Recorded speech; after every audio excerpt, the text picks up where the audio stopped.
Welcome to the Whitetail Legacy Podcast. Alright, we're all set up here down this creek bottom. Big buck's been in here a bunch of times, so good chance to see it on him. Meh. Smoking. I think he just crashed right. Absolute money, dude. It's 76 degrees out, yards from a buck, and killed him at 18 yards. Here we are. We're set up on this creek that's been absolute fire for the last 8 days. We know a shooter went in here to bed. Matt. You get it? That was at 8. That's at 8. Bucked out October 28th. Homie's up for the rest of November. But absolute incredible season. Both kills on hanging hunts, right on the beds, and just making it happen.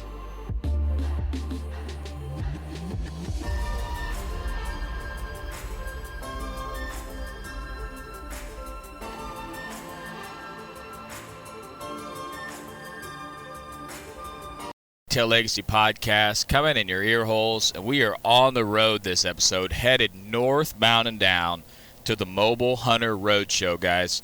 Well, I'm headed up there, gonna meet up with Josh Profit, Ryan Glitzky, gonna actually stay with them boys, but then gonna meet Heath Cisco, Andre Daquistos, Cody, Justin Hollinsworth, Deer Development. There's a whole bunch of guys that I'm really excited that I've had on the podcast. I've met Josh a couple times, but I haven't got to meet Ryan Glitzky, the Moose.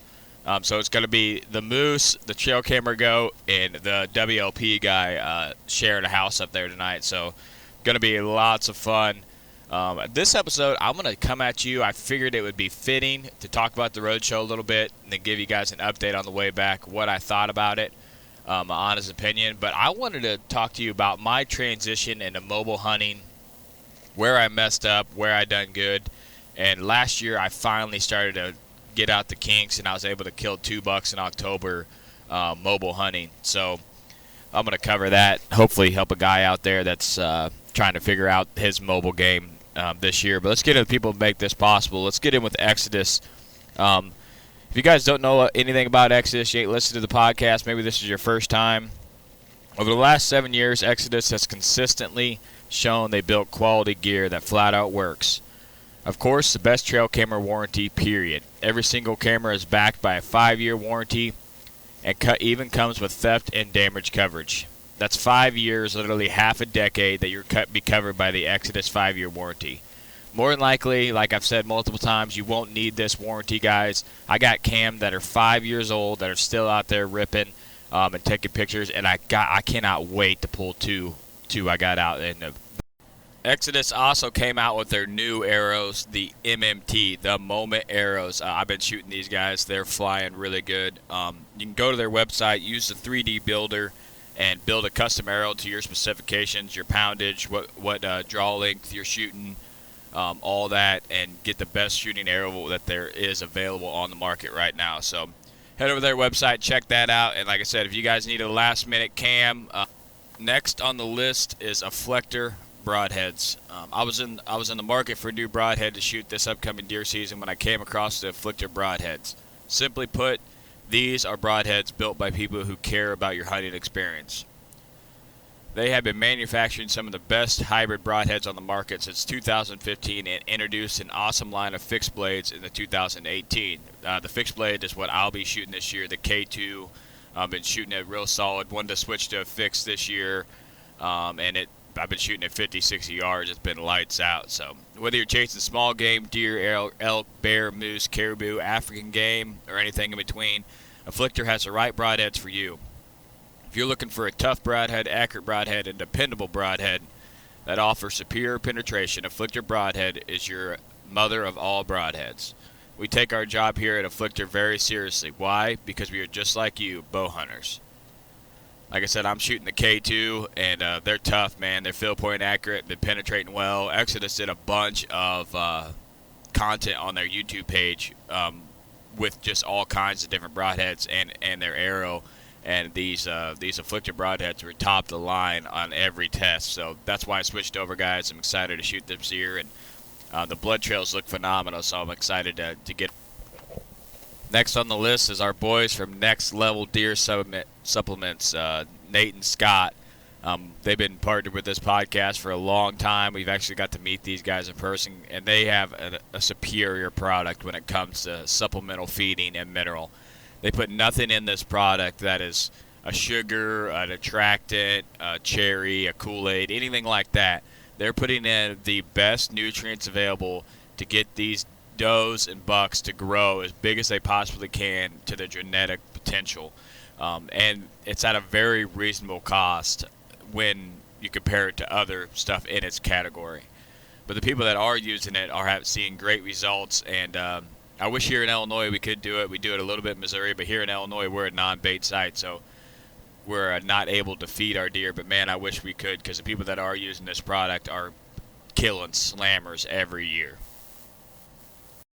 Next on the list is Ride On Optics. If you're in need of anything, binos, a scope for shotgun season, a scope for muzzleloader season, a scope for Georgia gun season, they are making their Conquer 1 series is so reasonably priced for a lifetime warranty scope. It's unbelievable.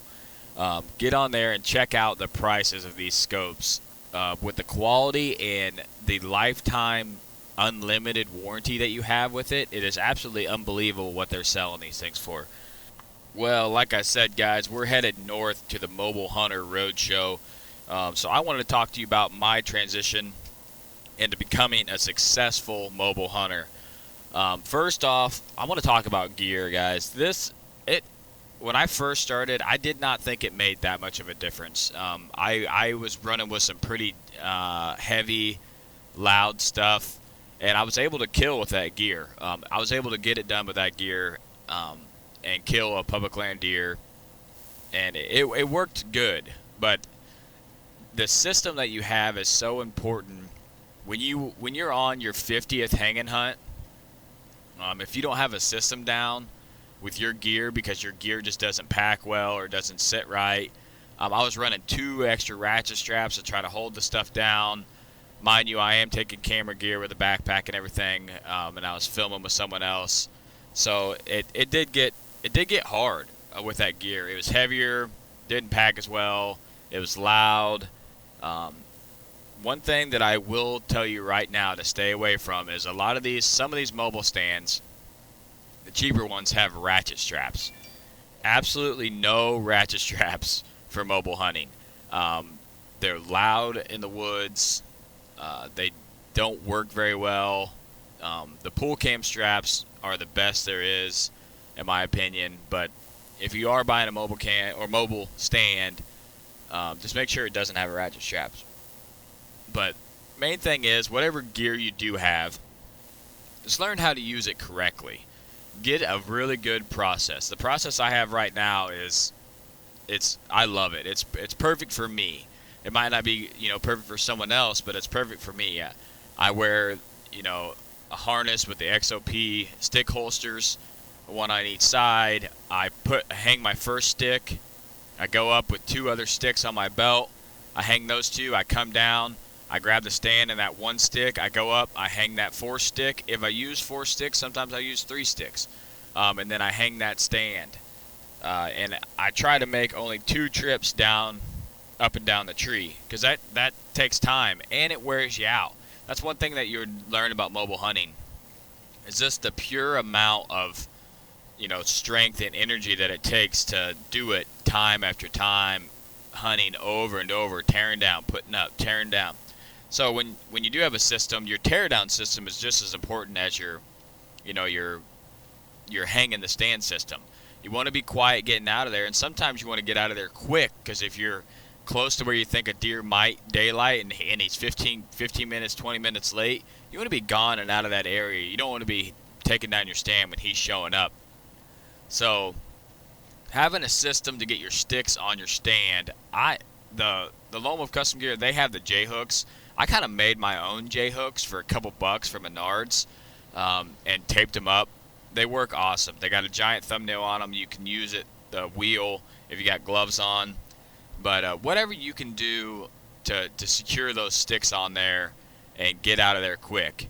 Packability is huge when you're going in a long ways, or like I said, last year I did 52 hanging hunts.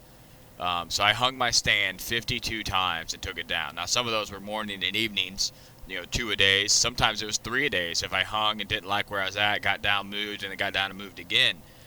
So having a system that works flawlessly is super important. Another thing I'll talk about is your backpack. Find a way to secure, if you're going to take a backpack in, find a way to secure your backpack to where it's not banging around, not making a lot of noise, and eliminate any weight out of that backpack that you can.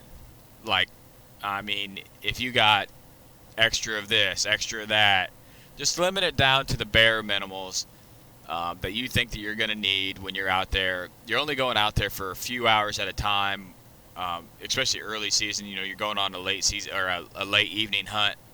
You're only going to be out there for 2 or 3 hours, so you don't need all that extra stuff. One thing I do suggest that you do have in there is have an extra pull cam strap in there.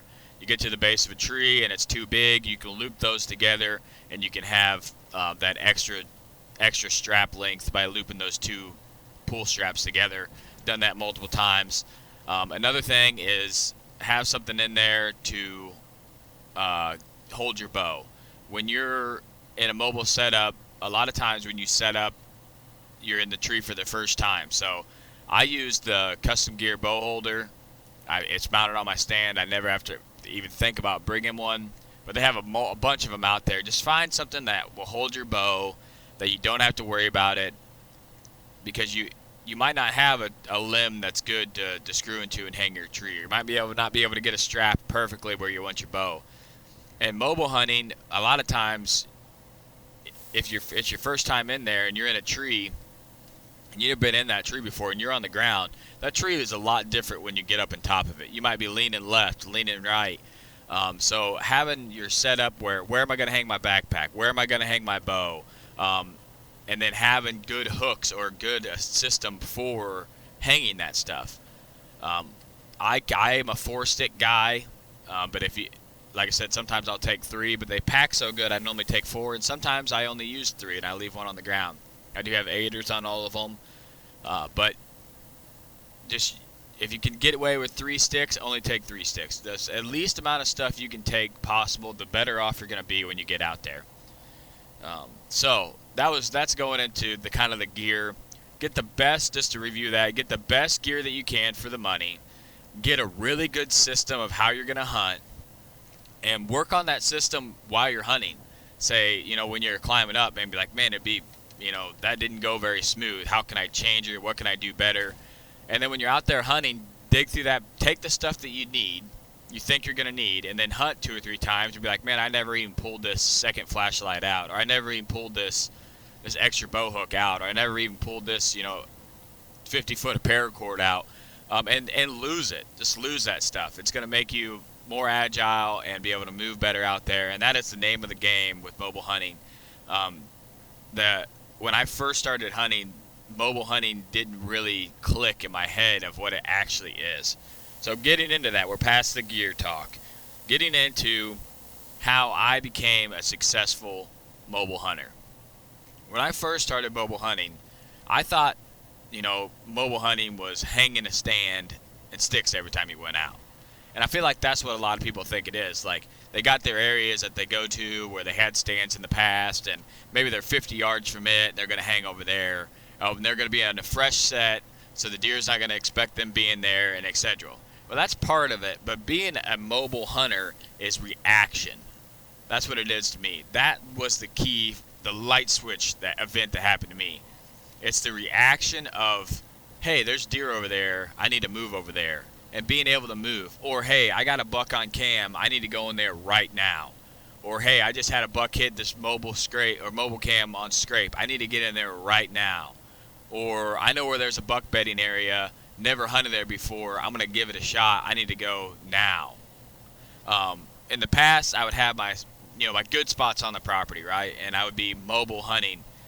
And I would go in there and I'd hang up 150 yards away from where I already had a stand hung, and thinking that it's a good area. And there's nothing wrong with hunting like that. But I have found success in mobile hunting as being, like I said, reacting to the events day by day that are happening. That was the light switch event for me. Like I said, I did kill a public land deer off of reacting. We seen a buck go down a trail. We moved over there the next day, hung up the next morning. Another buck went down the same exact trail. I was able to kill him. A buck we call Huffy. And the morning before that, it was a 190-inch deer on that trail. When I got there, it was like a 125 the next day. But I took the advantage of that buck being there and made the shot and killed a buck. But don't wait for stuff to happen. Mobile hunting is about attacking. It's about being there first. It's not about pulling cams and seeing what's going on. It's about, hey, I think this is going to happen. I'm going to give this a shot. That's the difference. That's the beauty of having a mobile setup is you're not in the action. You can go find the action. You can get on the ground with a stand on your back and you can scout it out. You can walk through there and you can hang anywhere, literally anywhere. You can hang and hunt anywhere. You can scout and hunt areas and then just scratch them off the map and say, hey, this isn't good. I didn't see any deer here. I don't want to come back.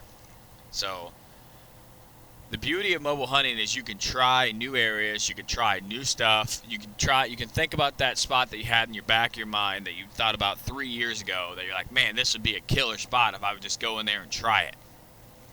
But you're like, I'm going to have to dedicate a stand to go in there and sticks, and I'm going to have to bring a set in there and hang it and then leave it. With this, you can try it one time, and if it's no good, you can pull down and leave. And that's where I found success.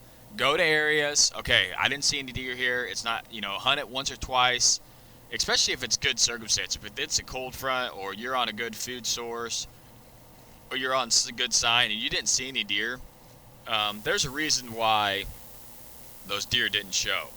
And maybe you're just in the wrong spot. But when I learned that the key to mobile hunting was not just going out and hanging a stand every time so you got a fresh set in a fresh area, it's literally going exactly where the bucks are. That's when I started killing. Last year I was able to kill October 7th on a buck bed. We found the buck bed late season. We had trail cam pictures of that deer in that area. We went in there, figured he was bedding in this area with the wind, set up, and I killed him an hour before dark, coming to water, right off his bed, maybe 8,500 yards. That reaction of, this is why I think it's happening. I got trail cams in there. I know where this bedding area is. Let's go in there and hunt. Instead of, man, I don't have a stand in that area, but I got a stand 150 yards from there, and I know I can get in there without bumping anything. Let's give that a shot, and maybe that deer will go that way. No, mobile hunting is going exactly where you think you need to go. Not 100 yards off, not 150 yards off. You're going exactly where you think you need to go, without a doubt. And that was the light switch. Same thing with October 27th last year. I was out there, I was hunting. We were hunting an area, we were hunting pretty hard, and I pulled a cam, and man, the cam is just on fire in there. And then we didn't go in for like a week, went in there, pulled it, and we got a buck daylight that the day before at like noon hitting a scrape. And I'm like, okay, we got to go in there. We got rain. We go in, we hang up right on that scrape, right where that buck's at. And that scrape, man, you could just smell how fresh it was. That ruddy buck smell, just blasting off that scrape. We set up and we killed that buck an hour before dark, hour and a half before dark, J-hooking right into that scrape. And that was reactive. There's a buck in here. We're going to move.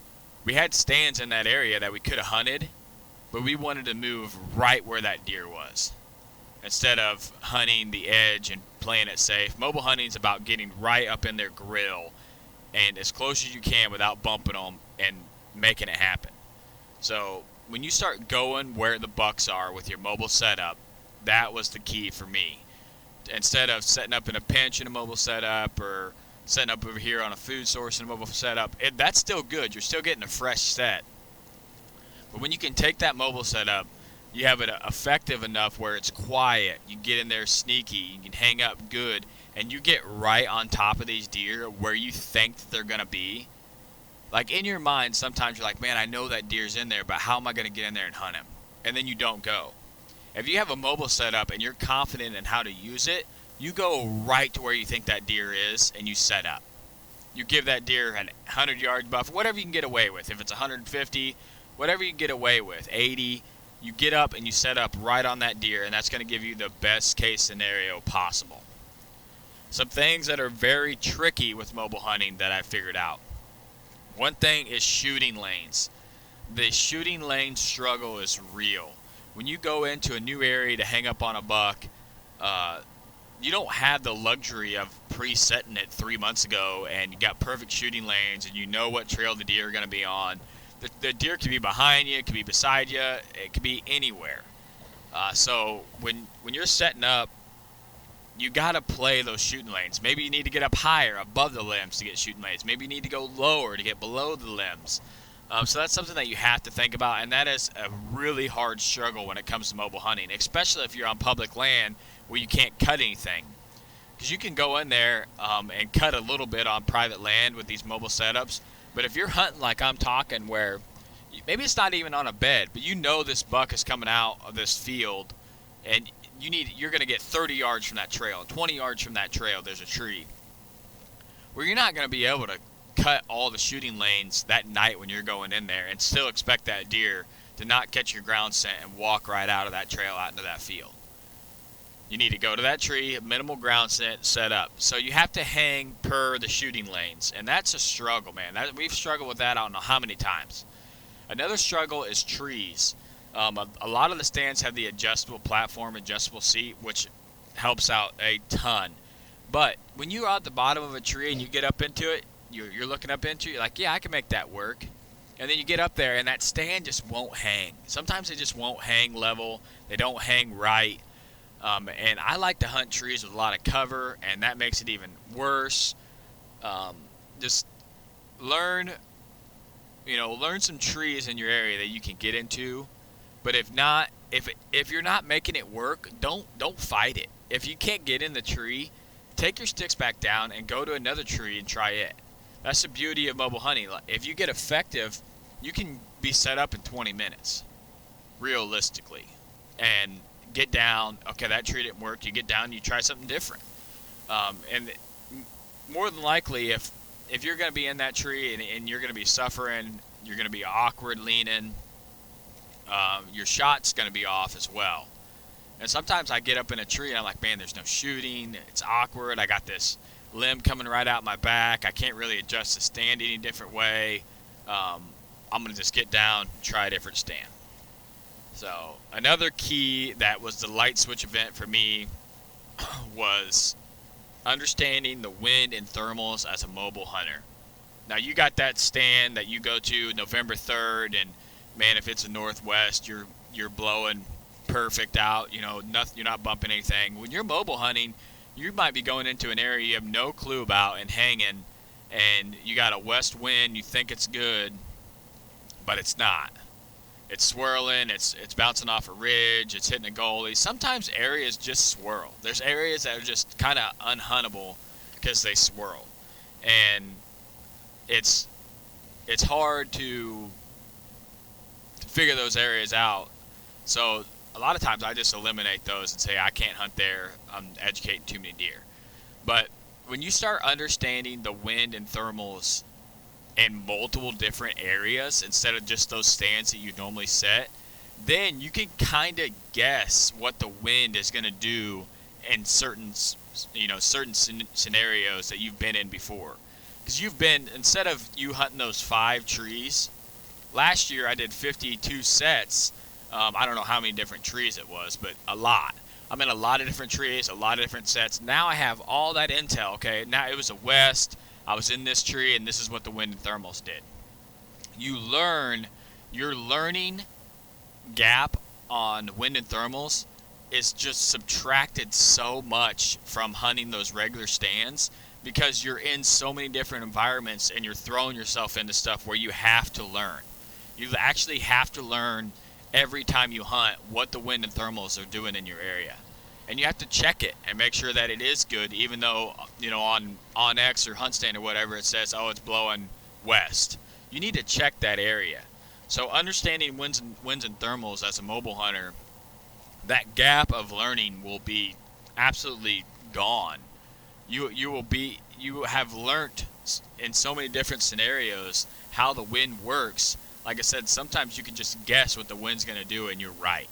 Like you're like, oh, there's this ridge here, it's swirled here, back here in this gully. This gully's pretty similar, so it might swirl. You need to think about that. You hunt it and it swirls, and then that's the light bulb event where you go, man, it's the same thing that happened back here. And so you put that in the noggin for later use, and you think, man, I'm not going to be able to hunt this because the wind's going to swirl. I need to get up high. I need to make a different plan. Now, the most important topic about mobile hunting, in my opinion, is the moment of truth. You got in, you set up on this buck. Now you got to make the shot. Never been in this tree before. You got to pick the shooting lane that you want to shoot him in. You got to figure out the yardage. You don't know any preset yardages in this tree unless you hit the rangefinder before you went there, before the buck come in and got a few trees, yardage, or whatever. But you got to make the shot happen. And I feel like this is where a lot of people struggle when it comes to mobile hunting. They don't pre-draw when they get into their tree. Pre-drawing, and not just pre-draw in one spot, pre-draw and pivot your bow back and forth anywhere that you think you might get a shot at, and see if is there a limb in the way, is my harness in the way, is my saddle in the way, what do I need to do when a buck comes in? Because that is the moment that you waited for all year.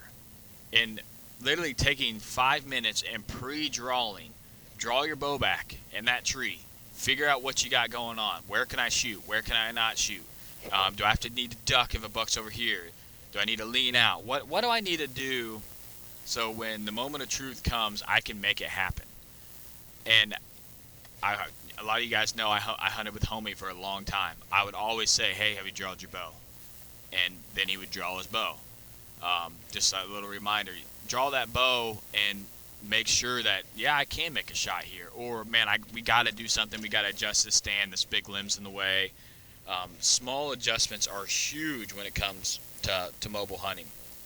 But just make sure when the moment of truth comes, there's nothing that's going to bug you up. You're not set up to where you think you're good, and then there's, like I said, there's a tree in the way or whatever.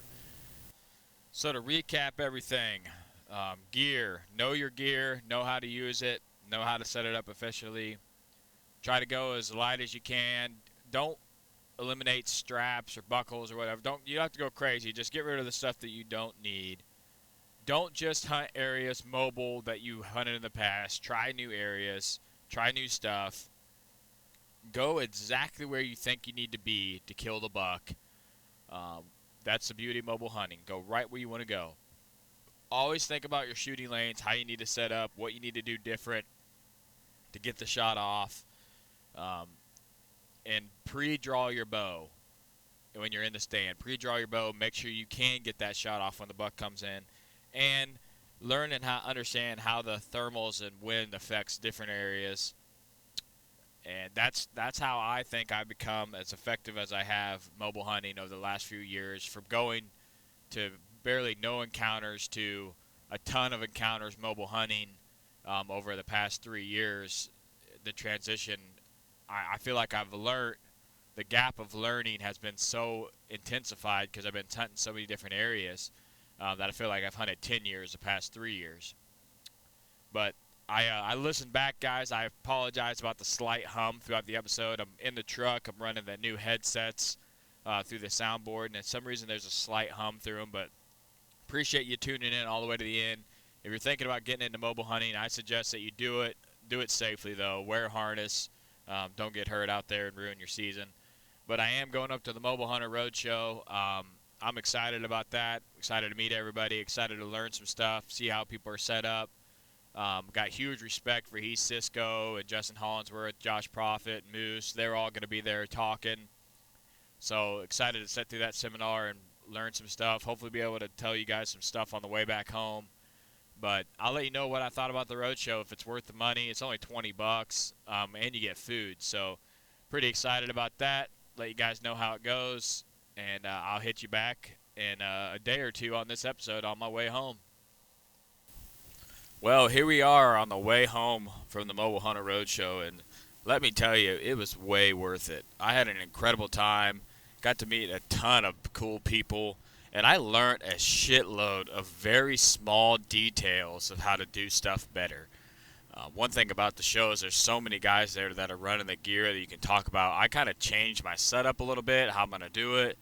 I also seen a way to hang a stand with a lineman's belt. That's the best I've ever seen. I seen a little thing from Genesis 3D printing to hold your strap on the tree. There's just a lot of small details that I want to get into. But first off, I just want to talk about the show in general. So it was $20 to get in, which is incredibly reasonable, guys. So when I showed up, I didn't know what to expect. There was about 125-ish people there, I believe. But I showed up and went in there, waited in line. They gave me a ticket for prize drawings and was, hanging out. And automatically people, we're all hunters. We all started chit-chatting, waiting in line and stuff. And everybody's, excited to get in there. But $20, you get to sit through the class. They give you lunch and supper. And as much drinks as you can drink throughout the day. They had a cooler full of water, a cooler full of body armor, a cooler full of soda, Gatorade. They had us set up in there. So first of all, I was blown away by the cost to value ratio. Like the $20 is kind of a joke when it comes to getting lunch and supper and drinks all day. Like I didn't want for anything the whole entire time I was there. They had snacks like chips and cookies and all kinds of stuff throughout the day, candy. The hospitality was it was incredible. Andre's family was out there. His wife, all of his family that worked for him, they were all out there. The kids, his grandkids were out there. It's just a really nice setup place where they were really taking care of the people that showed up and making it a really good time for them. But actually the class started off with them introducing the staff and kind of letting them know how they hunt if anybody wanted to try to track them down and talk to them. Then they went into some individual setups with some mods, and people go hard on this. There's some guys who had some magnets holding their sticks, some guys who had, like I said, some really cool things from Genesis 3D printing. A guy ran a stick on the bottom of his seat, which I'm actually going to do this year, which I didn't even think about doing, to carry in. Pretty cool idea. Then they went into a podcast where it's people that are there asking questions.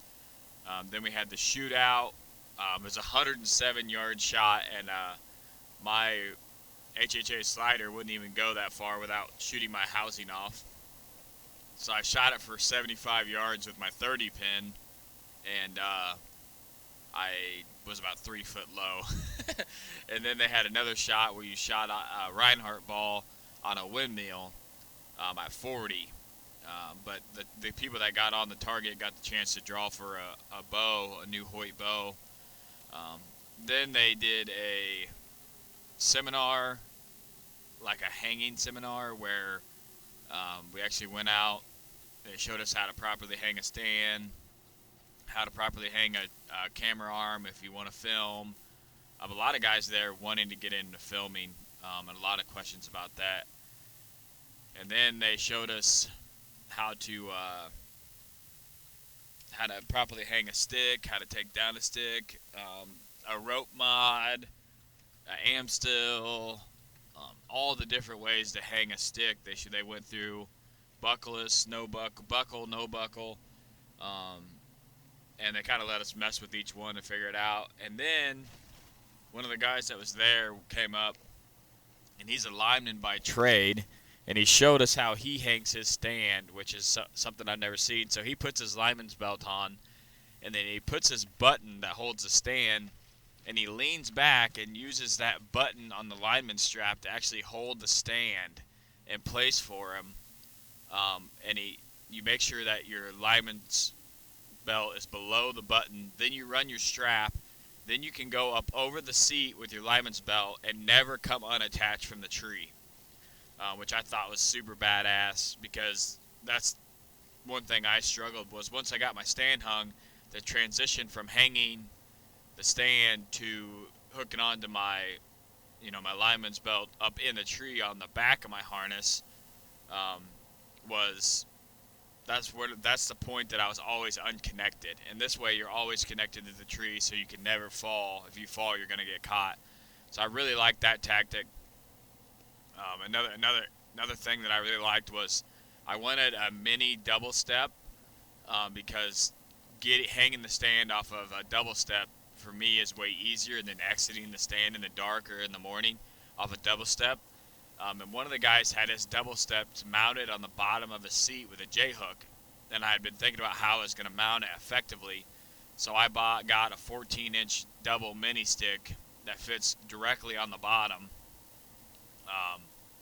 and just going to J-hook it there, which it's going to work out perfect. And now I'll have another 14 inches, but basically I'll have a stick that I can hang on the top to have my 2 feet be able to be in the same spot to be able to hang my stand. So really like that addition. But yeah, there's just a whole bunch of nice guys there. Shout out to Waiting for November.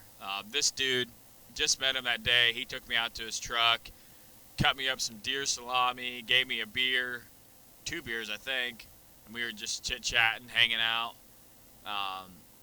He's on Instagram, YouTube, and then, of course, I met Ryan Glitsky, Josh Profit, he's Cisco, Justin Hollinsworth, all awesome guys.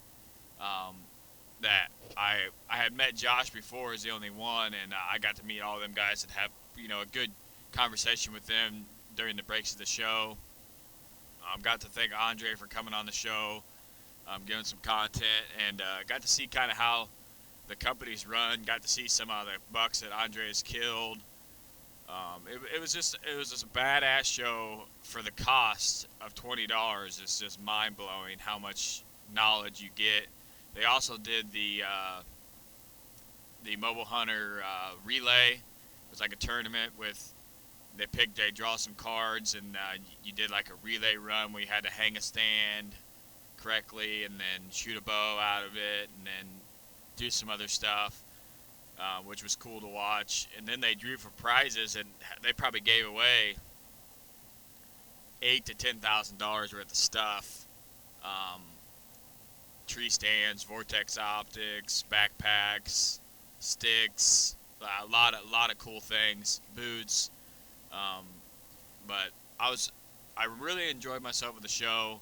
Not only the show, but the people that were there, and I just cannot talk about the hospitality of his family at their house with all these people. Just making sure that you have everything that you need, actually caring about you like 100%, wanting you to have the best time possible. And I did. I had a wonderful time. So I hung out there pretty late, driving home pretty late, but it was way worth it. So if you guys ever get the chance to go to the Mobile Hunter Roadshow, I suggest you go. It was a really cool time. I got to meet some new friends, and going to get to follow along with their hunting this year. Well, that's going to wrap up the show. Just to recap everything that I talked about here. At the beginning, I talked about becoming a successful mobile hunter or a efficient mobile hunter. I'm hitting on some tactics. One thing that I wanted to talk about that I didn't mention before is you don't always have to be mobile. If you have preset stands that are in good money spots, say you got like a really good field edge preset stand, or you got a really good rut preset stand, hunt that stand if you feel like that's the spot you need to be. You don't have to hang and hunt every single time. I have multiple preset stands that I utilize throughout the year if I feel like it's where I need to be. And we've killed out of those stands multiple times. So they're in a good area, but having that mobile backup to be able to strike and make a move That's key, and to make it happen when you just don't know exactly what's going on. You're trying to figure it out, and you're going to move in and strike an area that you think's hot. So don't write off those pre-hung sets, and it's okay to hunt those. And then the Mobile Hunter Roadshow, I would highly suggest that you go to one if you like mobile hunting. Even if you don't like their gear, I mean, they covered saddle hunting, they covered XOP was there, they covered their stands. So even if you don't use Lone Wolf custom gear or you use Tethered or any other saddle company, it's still cool to see how people are utilizing their gear and how they're setting it up and hunting out of it. So I highly suggest that you make it to a show. And like I said, I was blown away by the hospitality of the Daquistos family. But I hope you guys enjoyed this episode. Going to be coming at you every Wednesday at 11 a.m. Central Time like I always do. If you guys would please leave a review on iTunes or Spotify and let me know how I'm doing, what you like about the show. And if you have any questions about mobile hunting or hunting in general, don't be afraid to reach out on Instagram. Cody Jenkins WLP is my personal Instagram, or Whitetail Legacy Podcast on Instagram, Facebook. Hit me anywhere. I'd love to chat with you about your deer season, and I appreciate you tuning in all the way to the end. One thing I'm going to start doing, the first person that messages me that they listened all the way to the end, DM me on Facebook or Instagram, and I'll send you out a shirt. First guy. So whoever caught this right off the rip's going to get lucky. Like always, try to do the right thing. Try to leave a legacy. And Whitetail Legacy is out. So we're coming in your ear holes at 11 a.m. Central Time next Wednesday.